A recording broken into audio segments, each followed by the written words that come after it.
Hello, my wonderful staff. Thanks again for everything you do. I thought last night went really well. Lots of fun. I think we had a great time talking about Jesus, and I really do believe that the kids got kind of a snapshot of who he was, and that we landed on that Jesus kind of knows everything about us because he's been through it. So I thought that was really cool.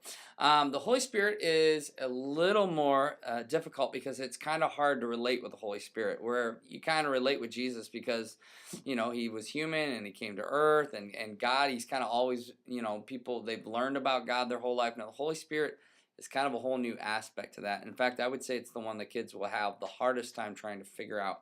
But we're really just going to try to address a few things about him. I'm just going to define who he is. I'm going to talk about the whole moment where Jesus says, I am going, and but I will be with you always, even to the end, and what that means.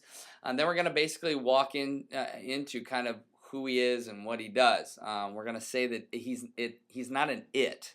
That he has intelligence, he has emotion, he has a will, he has those things, and so it's not an it. He has those types of things, and he actually has relationships. So he has love and things like that within the Trinity. But the two main things that the Holy Spirit is a part of, and again, this is an overview, so he does a lot of other things, but these are kind of the two main things. It's regeneration and sanctification. And those two things, regeneration deals with salvation, and sanctification deals with growth. And what it means to kind of grow up in your relationship with Christ. So we're going to walk through all those things with the kids, and we're going to land on those two things, spend most of our time there, and try to help them understand what that's all about.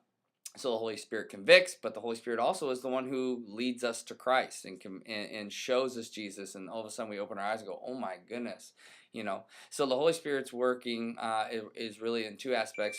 One is through salvation, and one through sanctification. So we are going to talk about those things. Love you guys. Continue to call your kids and tell them how much you care about them. So we'll talk to you soon. Bye.